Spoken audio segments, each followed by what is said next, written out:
Bonjour Camille. Salut Antoine. Tu as un blog qui s'intitule camilleg.fr. Ouais. Sur lequel tu donnes des conseils de quoi? De mode? De style de vie? Plutôt, je dirais, d'alimentation, de bien-être, de couple. Ça tombe bien. Est-ce que tu sais pourquoi tu es là aujourd'hui? Bah oui, pour parler des couples. Pour parler des couples. Est-ce que tu as une question qui est récurrente? J'imagine alors ton blog est plutôt féminin. Oui. Est-ce qu'il y a des femmes qui ont à la fois qui recherchent un style de vie particulier, qui s'inspirent de ta propre vie et qui du coup te posent des questions aussi sur le couple? C'est quoi les questions qui reviennent le plus souvent? Les questions récurrentes, je dirais, c'est surtout comment faire pour ne pas se sentir seul en couple. C'est ce qui revient régulièrement. C'est quoi être seul en couple? C'est que l'autre vous délaisse, c'est ça? Bah, elles se sentent délaissées parce que je pense qu'elles vivent tellement pour leurs copains qu'elles en oublient leur passion et compagnie. Et du coup, elles se disent, bah, mon mec, je suis pas sa priorité, je me sens seule en couple, quoi, alors que je suis en couple. Et c'est ce qui vient régulièrement, ouais. C'est quoi du coup C'est marrant, ça, je pense qu'aucun mec ne se dit ça en fait en vrai. Bah non, vous réfléchissez. Parce que non, on s'en fout. Vous êtes trop égoïste, c'est surtout ça. On est tranquille devant la PlayStation et on est tranquille. Ouais. Seul tranquille. Ouais. On se dit pourquoi elle me parle. C'est sympa.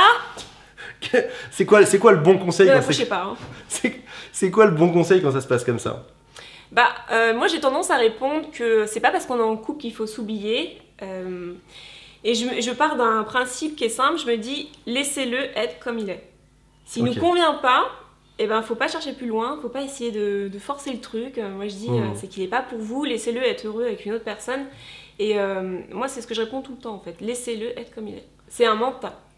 Est-ce qu'on peut pas imaginer qu'en fait l'homme sera une espèce d'ours dans sa caverne et qu'il faut réussir à l'en sortir? Si on regarde un peu des vieux livres comme Mars et Vénus, etc., ils expliquent que l'homme, des fois, voilà, il a besoin de s'isoler, etc., patati patata.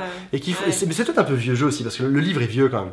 Et il explique que lorsque l'homme sort de sa caverne, il faut l'attendre gentiment, pas avec des fleurs, mais en tout cas, ne pas lui taper dessus, ne pas lui faire trop de reproches. Bah c'est ça le problème, c'est que les nanas, en fait, elles doivent toujours, j'ai l'impression, prendre sur elles, en attendant que monsieur daigne de redevenir gentil, quoi. Ça, c'est très bien, ça. C'est toujours pareil, on doit toujours prendre sur soi, limite, bon, bah il fait la tête, je vais faire comme si c'était pas contre moi, je vais pas le prendre contre moi, je vais essayer de penser à autre chose.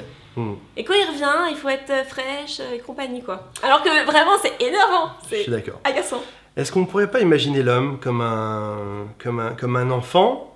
Ouais. Et pour le récupérer, il suffit juste de l'intéresser, comme par exemple l'emmener faire un truc qu'il aime bien. Je sais pas, du paintball, sortir dans un bar, aller s'amuser, etc.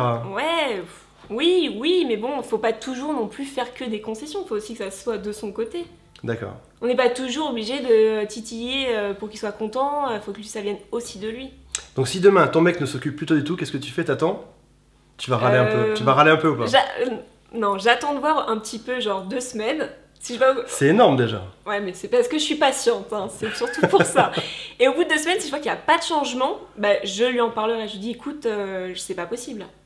Et je lui dis, je l'attaquerai pas. Non, je l'attaquerai pas parce que plus on les attaque et plus justement ils vont dans leur caverne. Il faut leur dire les choses gentiment, calmement. Donc si je résume les bons conseils, patience au début. Ouais, c'est ça, ouais. Et après ça, si jamais il fait pas trop d'efforts, communication. Si jamais il fait pas trop d'efforts, dans ce cas-là, on s'énerve un peu, mais pas autrement. Non, faut surtout pas les braquer parce que sinon c'est fini.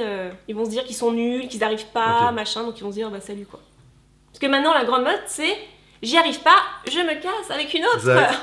Exact. On est dans l'ère du jetable, c'est tout à fait vrai. C'est ça l'hyperconsommation. Ouais. Merci pour ce conseil. À bientôt. Salut.